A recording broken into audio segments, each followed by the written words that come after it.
Hello friends, welcome to exam join YouTube channel. आज हम करेंगे अगला टॉपिक प्राचीन भारत के इतिहास का, जिसमें हम जो कवर कर रहे हैं तो उसमें वंश के बारे में कवर कर रहे हैं। बाकी जो इतिहास का टॉपिक है वो सीरीज़ के साथ सीरियल वाइज चला है। बिल्कुल शुरुआत से प्राचीन भारत से शुरुआत किए हैं, आदि मानव से समझ लीजिए। ठीक है, कैसे उदय हुआ, उसके बाद चंदेल वंश का इतिहास। तो आज तक का कम से कम आपके टोटल 50 से 60 वीडियोज़ हैं, आप उसे जाके देख सकते हैं। आज करेंगे चंदेल वंश का इतिहास। सभी वंशों के बारे में हमने अच्छे से कवर किया हुआ है, प्लेलिस्ट में आप जाके देख सकते हैं। चंदेल वंश। चंदेल वंश गौड़ जनजातीय मूल का राजपूत वंश था। ठीक है, तो ये देखिए, ये था चंदेल वंश। कहाँ पे था? ठीक है, 8वीं से 12वीं शताब्दी तक मूल रूप से इन्होंने शासन किया। तो इनकी सत्ता के बारे में देखेंगे, इनके राजाओं के बारे में, इनका कंट्रीब्यूशन भारत में। प्रतिहारों के पतन के साथ ही चंदेल 9वीं शताब्दी में सत्ता में आए। प्रतिहार वंश आपको अच्छे से करवाया हुआ है। ठीक है, तो उसके बाद 9वीं शताब्दी में ये भारत में इनका सत्ता स्थापित हुई। उनका साम्राज्य उत्तर में यमुना नदी से लेकर विंध्य पहाड़ों तक फैला हुआ था। प्रसिद्ध कालिंजर का किला, खजुराहो, महोबा और अजयगढ़, तो ये इनके प्रमुख केंद्र थे।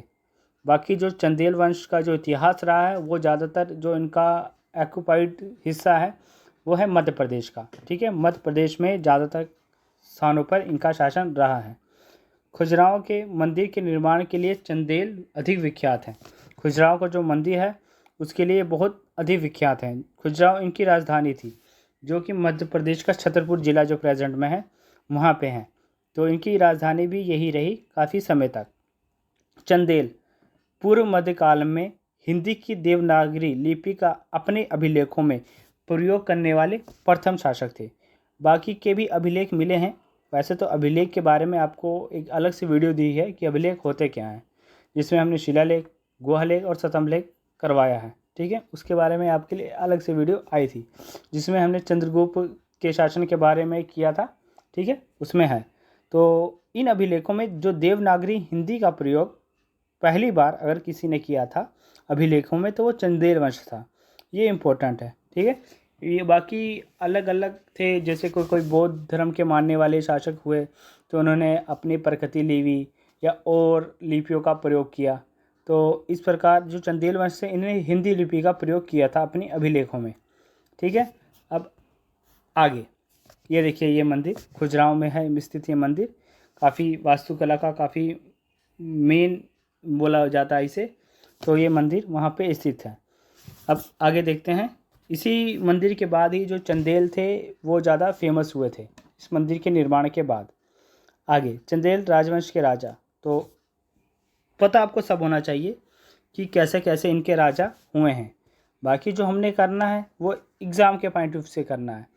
एग्ज़ाम में जो इम्पोर्टेंट है उन राजाओं के बारे में करेंगे जिनका शासन कुछ रहा और जिनने राजाओं ने अपने शासन काल में कुछ कंट्रीब्यूशन दिया, तो उनके बारे में हम कवर करेंगे।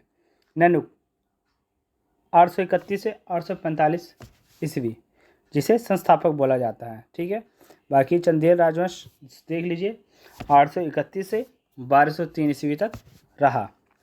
उसके बाद वाक्यपति आया 845 से 870 ईस्वी। उसके बाद संयुक्त रूप से जयशक्ति और विजय शक्ति का शासन रहा 870 से 900 ईस्वी। राहिल आया उसके बाद 900 ईस्वी में। ठीक है, इसका शासनकाल ज़्यादा देर तक नहीं था। ठीक है, कम से कम 6 महीने तक इसका शासनकाल ही रहा था। उसके बाद आया हर्षचंदेल 900 से 925 ईस्वी। उसके बाद जो शासनकाल अगला उत्तराधिकारी बना यशोवर्मन 925 से 950 ईस्वी। उसके बाद थंगदेव 950 से 1003 ईस्वी। चाहें तो आप इसका स्क्रीनशॉट भी ले सकते हैं। उसके बाद गणदेव आया 1003 से 1017 ईस्वी। बाकी इसमें कुछ पुत्र थे और कुछ के जो संतान नहीं थी, तो उन्होंने अपना अपना उत्तराधिकारी नियुक्त किया था, तो इनके बारे में हम आगे कवर करेंगे वैसे। उसके बाद विद्याधर नौवां बना 1017 से 1029 ईस्वी। फिर विजयपाल आया 1030 से 1045 ईस्वी। तो इसका आप चाहे स्क्रीनशॉट भी ले सकते हैं। आखिरी में रहा परमल, जो 1116 से 1203 ईस्वी तक जिसका शासन रहा था। ठीक है, अब आगे हम देखते हैं इनका शासनकाल। ननुक, जो कि इसका संस्थापक था, 831 से 900 ईस्वी तक इसका शासन रहा। तो चंदेल वंश की स्थापना का श्रेय ननुक को ही जाता है। ठीक है, ननुक नामक व्यक्ति ने चंदेल वंश की स्थापना की थी, तो श्रेय इसी को जाता है। उपाधि जो थी वो थी नरप और महापरी, इसकी उपाधियाँ थी। ननुक के बाद कमर्श, वाक्यपति, जयशक्ति, विजय शक्ति और राहिल के नाम आते हैं जिन्होंने शासन किया था। तो हमने जो करना है इम्पोर्टेंट करना है। ठीक है, जिन्होंने कुछ कंट्रीब्यूशन दिया और जो कि पूछा जाता है। हर्ष 900 से 925 ईस्वी, तो राहिल का पुत्र हर्ष अगला उत्तराधिकारी बना। वह एक शक्तिशाली राजा था। खुजराव के लेख में उसे परम भट्टारक कहा गया है, यानी इसकी जो उपाधि थी वो परम भट्टारक की थी। हर्ष ने अपने समकालीन दो वंशों के साथ वैवाहिक संबंध स्थापित कर अपनी स्थिति को मजबूत किया। तो जो उस टाइम के राजा होते थे वो जो अपने आसपास की बाउंड्री से जो सीमा लगती थी, तो उन राजाओं से मतलब महफूज रहने के लिए वो क्या करते थे, उनसे वैवाहिक संबंध स्थापित करते थे, जिससे जो उनकी सत्ता बनी रहे, यानी पूरी बॉर्डर उनकी सिक्योर रहे, कि उनके साथ मैत्री संबंध स्थापित कर देते थे, ये वैवाहिक संबंध स्थापित करते थे। तो हर्ष ने भी कुछ ऐसा ही किया। उसने खुद अपना विवाह चहमान वंश की कन्या के साथ किया, जिसका नाम कांचुका था, और अपनी पुत्री का विवाह नत्ता देवी जिसका नाम था उसकी पुत्री का, उसने कलचुरी नरेश कोकाल के साथ विवाह किया था। इस प्रकार उसने अपनी स्थिति को मजबूत किया। आगे यशोवर्मन 925 से 950 ईस्वी। यशोवर्मन ने सबसे पहले प्रतिहारियों के विरुद्ध कन्नौज पर आक्रमण किया।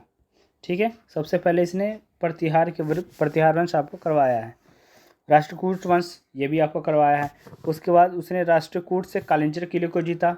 ठीक है, कालिंजर किले को उसने जीता। राष्ट्रकूट वंश का इतिहास आपको अच्छे से करवाया हुआ है। सभी वीडियो का लिंक आपको इसमें मिल भी जाएगा, बाकी आप प्लेलिस्ट पे भी जाके देख सकते हैं। उसने मालवा, चेदी और महाकौशल पर आक्रमण कर उसे अपने राज्य में मिला लिया। कालिंजर किला जीतने के बाद यशोवर्मन का राज्य विस्तार गंगा से यमुना नदी तक हो गया।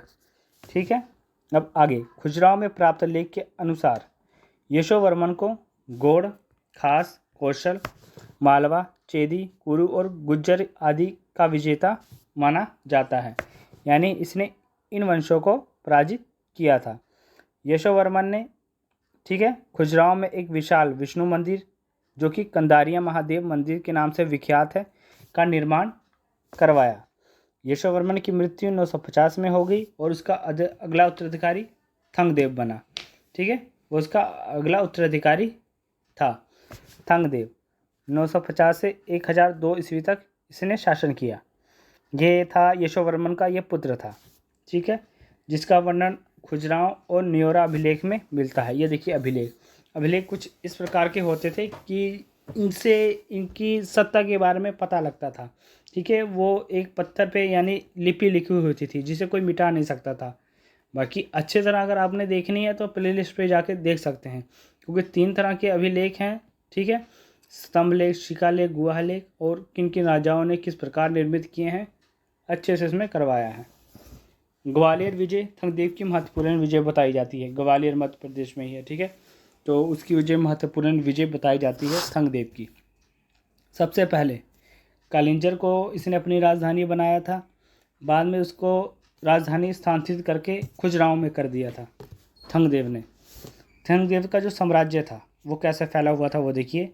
पूर्व में वाराणसी तक, पश्चिम में ग्वालियर, उत्तर में यमुना और दक्षिण में चेदी और मालवा तक इसका राज्य फैला हुआ था। मुख्य न्यायाधीश जो थे थंगदेव के वो थे भट्ट यशोधर। प्रधानमंत्री का नाम प्रभास था। उसके शासनकाल में निर्मित खुजराहों का प्रसिद्ध मंदिर वास्तुकला का प्रमुख उदाहरण है। ठीक है, तो इसके शासनकाल में ये निर्मित हुआ था। आपको दिखाया है कि खुजराहों का मंदिर काफ़ी फेमस है मध्य प्रदेश में। गणदेव 1002 से 1019 ईस्वी।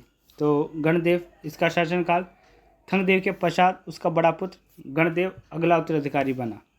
गणदेव ने 1008 ईस्वी में महमूद गजनवी के विरुद्ध जयपाल के पुत्र अनंतपाल द्वारा बनाए गए संघ में भाग लिया।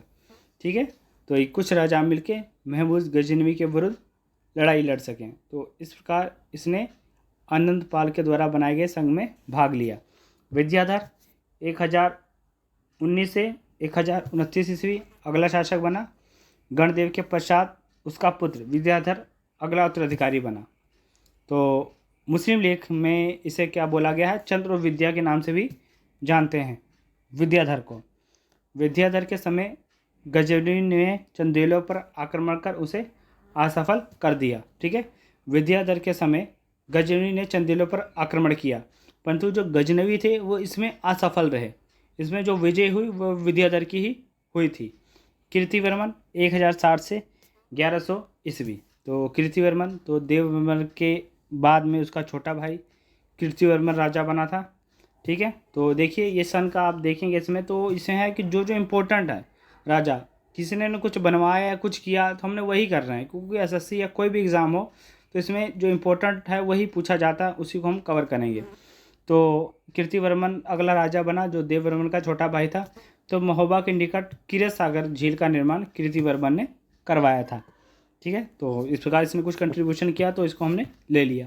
आगे मदन वर्मा, पृथ्वीवर्मन का पुत्र मदन वर्मा चंदेल वंश का शक्तिशाली राजा था। अब आगे इसने क्या क्या किया ये देखते हैं। तो बुंदेलखंड के 4 प्रमुख स्थान कालिंजर, खुजराहो, अजयगढ़ और महोबा में चंदेल ने पुल सत्ता स्थापित की मदन वर्मा ने, क्योंकि ये इनके प्रमुख केंद्र रहे थे। 34 वर्ष को शासन के बाद मदन वर्मा 1163 ईस्वी में उसका निधन हो गया। अब आगे देखिए प्राचीन भारत, उत्तर भारत के प्रमुख राजवंश। तो इससे पहले हमने दक्षिण भारत के प्रमुख राजवंश कवर कर चुके हैं। ठीक है, अब इससे पहले की जो वीडियो थी बंगाल का सेन वंश और मालवा का परमार वंश, तो ये था वीडियो, इससे पहले की वीडियो थी तो जिसमें वंश के बारे में था। एक है प्राचीन भारत का संपूर्ण इतिहास, ये हमारी सबसे फर्स्ट वीडियो है। ठीक है, जिससे हमने बेसिक से स्टार्ट किया था। अब आगे देखते हैं। आगे परमल 1165 से 1203 ईस्वी। तो परमल चंदेल वंश का अंतिम शासक था। चंदेल सेना नायक आल्हा और उदल इसके सेनापति मेन रहे थे परमल के। 1165 से 1203 ईस्वी पृथ्वीराज ने परमार को पराजित कर महोबा पर अधिकार कर लिया था। जो पृथ्वीराज था उसने, अब क्योंकि इनका शासन धीरे धीरे समाप्त होने लगा था, 1203 ईस्वी में कुतुबुद्दीन ने परमार को पराजित कर कालिंजर के दुर्ग पर अधिकार कर लिया। कुतुबुद्दीन ने 1305 ईस्वी में चंदेल राज्य दिल्ली में आ गया। ठीक है, क्योंकि इनका शासन खत्म हो गया और कालिंजर के दुर्ग में परमार की मृत्यु हो गई। तो ये थी हमारी इम्पोर्टेंट वीडियो चंदेल वंश के बारे में। वीडियो कैसी लगी लाइक शेयर और सब्सक्राइब जरूर करें। थैंक्स।